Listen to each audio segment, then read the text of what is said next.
The Taylorville Municipal Band has two concerts lined up this week. The first performance is on Wednesday, July 2nd, at the Christian County Historical Society. The second takes place on Friday, July 4th, at the Lake Taylorville Marina. Both concerts start at 7 p.m. and are free for everyone to enjoy. This season, the band is embracing their theme of Play the Music Forward. As part of this effort, they're bringing on guest performers, soloists, and conductors who are alumni of the Municipal Band and Taylorville High School. They're also accepting donations to support music programs in Taylorville schools. At the July 2nd concert, the audience will enjoy performances by Ron Linval, Mark Linval, Marty Linval, and David Hicksonbaugh. Ron, a former band director at the junior high, will be stepping in as guest conductor. Mark, a former member of both the high school and municipal bands, will play with the group and be featured as a soloist. His wife, Marty, will also perform with the band and be featured as a soloist. David Hicksonbaugh, who once served as assistant superintendent for Taylorville schools, will be the MC for the evening. The program on July 2nd includes a variety of pieces, such as Pageantry Overture by John Edmondson, The Trombone King by Carl King, Wonderland by Night, arranged by Alfred Reed, Roller Coaster by Otto Schwartz, and Burst of Flame March by Richard Bowles. The band will also perform the United States Overture by Paul Laval, the All-American Concert March by Chris Sharp, and many more pieces. The July 4th concert will feature a lineup of patriotic music. Those in attendance can expect to hear pieces like American Flourish by Robert W. Smith, God Bless America, arranged by John Edmondson, and Instant Concert by Harold Walters. Other selections include Parade of the Tall Ships by Jay Chataway, Americans We by Henry Fillmore, American Patrol arranged by Paul Yoder, and the National Emblem March arranged by Loris Schissel, with more expected on that date. For updates or for more information, you can find the Taylorville Municipal Band at their Facebook page.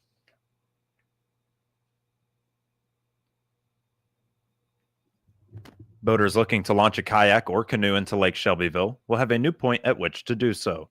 It's located at the Community Cove, which is more formally known as the Dam West Highwater Boat Ramp.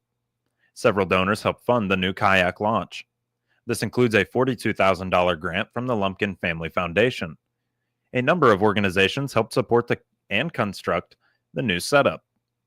They include the Friends of Lake Shelbyville, the Youth Ambassador Program of Lake Shelbyville, and the U.S. Army Corps of Engineers. The latter organization has also partnered with the Urban Butterfly Initiative to begin restoring the land at the Community Cove for native wildlife and vegetation. More information on the projects is available by calling the Lake Shelbyville Project Office at 217-774-3951.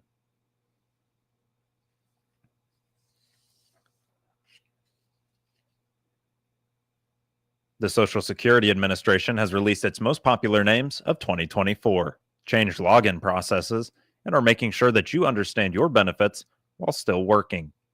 As of June 7th of 2025, if you created an account through the Social Security website on or before September of 2021, you will likely need to maintain your account. For those looking to still work up to or through their retirement age, you can absolutely do so, but you need to know how this affects your benefits. Jack Myers, Public Affairs Specialist with the Social Security Administration, talks first about changes that are coming to your online account. If you haven't already, you'll need to create an account with either id.me or login.gov. Basically, like I said, they've been around for years, but back on September 18th, 2021, we changed the way that you create the account. So prior to that date, you would just create a username and a password all within our site, and you'd use that to access your account. When you log in, you'd use your username and your password. You'd get a code texted to you. You'd put that code in, and then you'd get into your account. But on September 18th of 2021, we changed the way that you created an account. So instead of creating that username and password, we would actually have you use a third party called login.gov or id.me.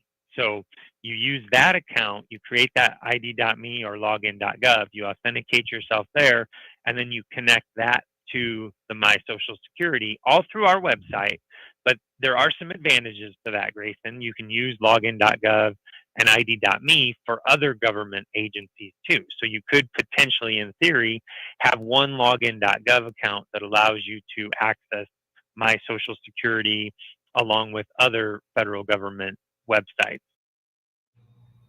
Most are unsure how working to or past retirement age works when drawing your Social Security benefits. Myers looks to clear this up and explains that if you are working but are yet to draw on your benefits, you actually have nothing to worry about. We're going to hone in on types of Social Security benefits that are not disability related. So that's going to be like retirement benefits, spousal benefits, widow's benefits, widower's benefits, things like that. So if you're getting something like that and you want to work, you can. Now, whether or not a limit is going to pertain to you is going to depend on how old you are. So if you have already achieved what we call your full retirement age or reached your full retirement age, there's no limit at all. You don't have to worry about it. If you are under your full retirement age, there are going to be annual limits. So full retirement age is anywhere from 66 to 67, depending on when you were born.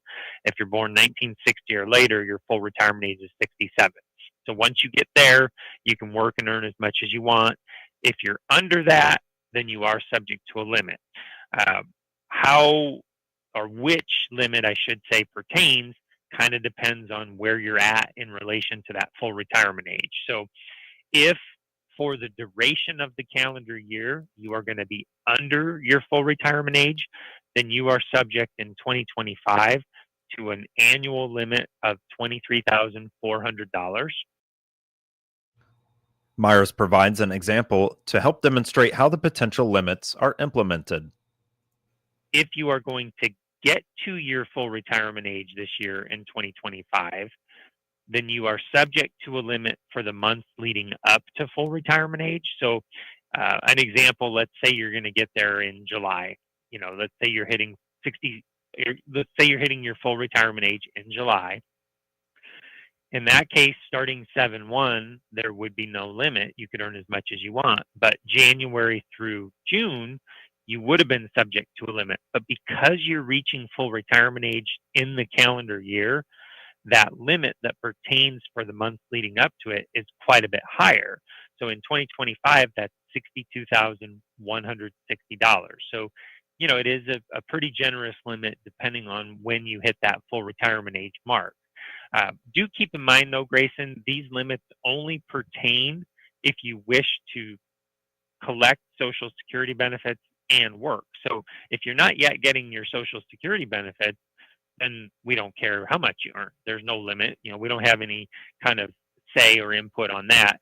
These are just limits that would be in place if you choose to work and collect a non-disability based Social Security benefit. The Social Security Administration sees a big bump in traffic to their website every time the previous year's most popular names are released. This year is no different, and Myers shares how in-depth these records truly are. Typically around the Mother's Day holiday, we see the list of the top baby names for last year come out, and it's just like I said, it's just a fun topic. A lot of people look for it on our website. It's actually kind of one of the busiest times traffic-wise on the SSA.gov site when that information comes out.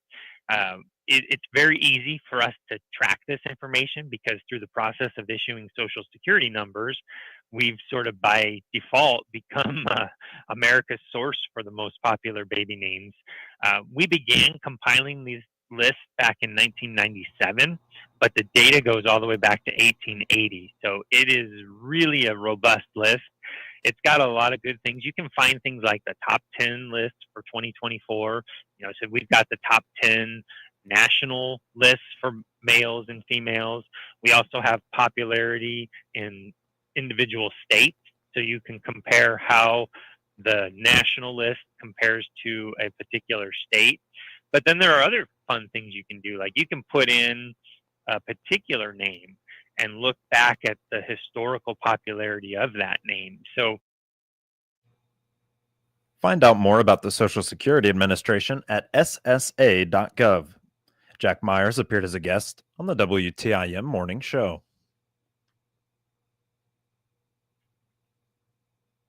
This will conclude the first portion of your expanded local news, and it's brought to you by Taylorville Community Credit Union. Hi, this is Will Perkins with Taylorville Community Credit Union. When you become a member of TCCU, you become an owner and have access to our great loan rates, earn great dividends on our deposit accounts, have access to our full range of financial products, and will receive personal attention from people you know. Membership is open to anyone who lives or works in Christian, Montgomery, and Shelby County. We are conveniently located in Taylorville, Hillsborough, Litchfield, and Pana. You can also visit us online at www.tccu.org. Come join us. You'll wonder why you waited. Member NCUA. 3 local students have been awarded the 2025 Bruce V. Penwell Jr. Nursing Scholarship. It's helping them take the next step in their healthcare careers. This year's recipients are Isabel Anderson, who will begin her nursing studies at Southern Illinois University Edwardsville, Marissa Daniels, a sophomore at Three Rivers College, and Leo Niemerg, a junior at Quincy University. All 3 are pursuing degrees in nursing. The scholarship honors students from Effingham, Shelby, and Christian counties who are committed to the nursing profession and to serving their communities. The fund was established in memory of Bruce V. Penwell Jr., a Pana native and Beecher City High School graduate who maintained a lifelong passion for rural Illinois and its people. The Southeastern Illinois Community Foundation manages the scholarship and more than 250 other charitable funds benefiting communities across our region.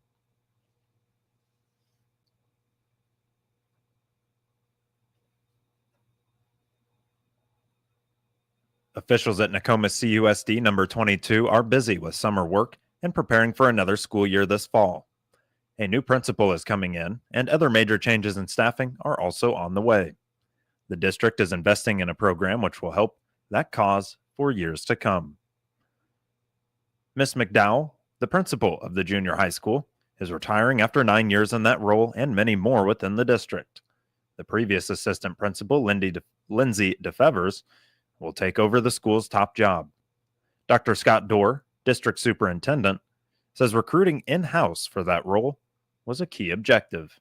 I can remember, going in as a new principal into a building and there's just a lot of unknowns and what's going on. I think when you hire from within, they already have the foundation of how the school operates, how the district operates. They know the faculty, the staff, obviously their strengths, what's going down, what the curriculum is, how to do all of our scheduling. And so that's a positive on our end, right? Miss DeFevers has that knowledge in the background, as having worked here for the last 2 years as an assistant principal. So I'm confident that transition is going to be smooth. The summer is often a time when the curriculum can undergo changes. However, Dr. Dorr is largely happy with it as is. Our curriculum is pretty solid. I'm pretty happy with it. So we're not going to see a lot of changes. Obviously, as we work with the SCI Center over in Litchfield, our career center, we might see some new coursework come in, maybe for the next school year. We're working on that. But we have some obviously some very strong teachers in our district and offer a wide variety of dual credit classes at the high school. As we kind of talked, I think last month, we actually had 2 students in our senior class this year that earned their associate's degree at the same time they earned their high school diploma. And that's through the efforts and the work that we do, not only here, but with our partners at Lincoln Land, to ensure that our kids have dual credit options here at the high school, as well as, through their programs that they offer in Taylorville. Nokomis schools continue to make strides with the Education Pathways program. It's designed for students who are pursuing a career in teaching. And obviously, we like to see kids from Nokomis or from our local communities who want to become teachers go off to college, get a degree, and come back to their home school. It's amazing the number of people we have right now in our district that are Nokomis High School graduates and that are also teachers. So this program offers them 4 courses in their education program that they can transfer to basically any state college.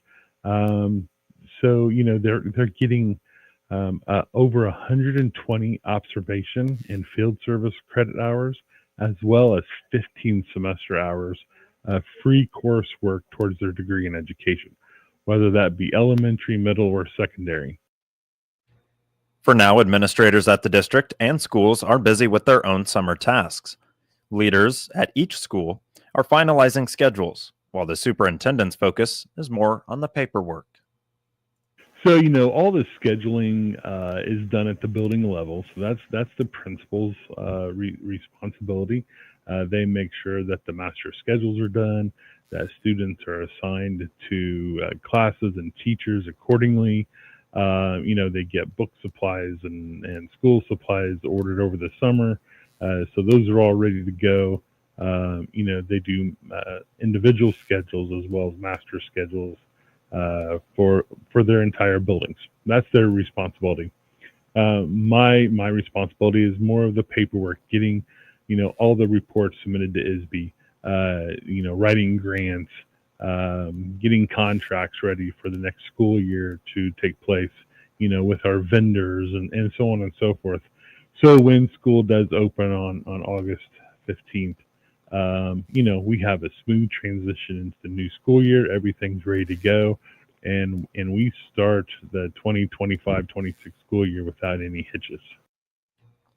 More information on Nokomis CUSD number 22 is available at nokomis.k12.il.us and also at their Facebook page. Dr. Scott Dorr appeared as a guest on the WTIM Pana Morning Show. This will conclude the second portion of your expanded local news. It's brought to you by CNB Bank and Trust. Looking for more from your checking account? With CNB's Premium and Gateway Checking, get buzzing benefits packed with perks that pay. Protect your phone with cell phone coverage. Save big on prescriptions, eye care, and hearing services with health savings. And shield your identity with ID Theft Aid, plus 24/7 roadside assistance and access over 400,000 discounts from local shops to national brands. Switch to CNB Premium or Gateway Checking today. Download the Bazing app and start saving. Visit cnbil.com or stop by your local CNB branch. Member FDIC, Equal Housing Lender. Moving now to obituaries, which can be found at TaylorvilleDailyNews.com and are brought to you by Sutton Memorial Home. This is Chad Sparks. When you lose a loved one, your choice for making final arrangements should be with the compassionate family at Sutton Memorial Homes. They know the death of a loved one is difficult. Austin and Evan at Sutton's and the entire staff have devoted themselves to loving and caring for those in their community in their time of need.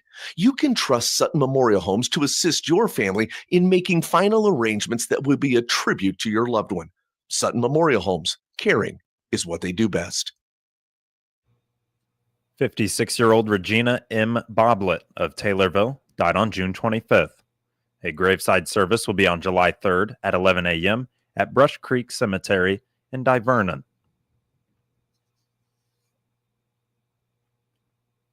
67-year-old Joseph H. Gillock of Mount Auburn died June 29th.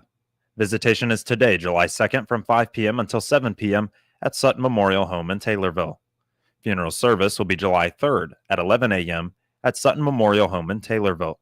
Burial will be at Mount Auburn Cemetery. Funeral arrangements are being handled by Sutton Memorial Home in Taylorville. 87-year-old Carolyn Sue Childers of Sharpsburg died on June 24th. Graveside service will be July 2nd at 10 a.m. at Edinburgh Cemetery in Edinburgh. Funeral arrangements are being handled by Sutton Memorial Home in Taylorville. And 60-year-old Dwight Edward Tucker of Taylorville died on June 28th. Cremation rights have been accorded and no services will be provided. Funeral arrangements are being handled by McClure Funeral Home and Cremation Services in Taylorville. Get details on these and other local news stories at TaylorvilleDailyNews.com or on WTIM. WTIM is your only local news radio.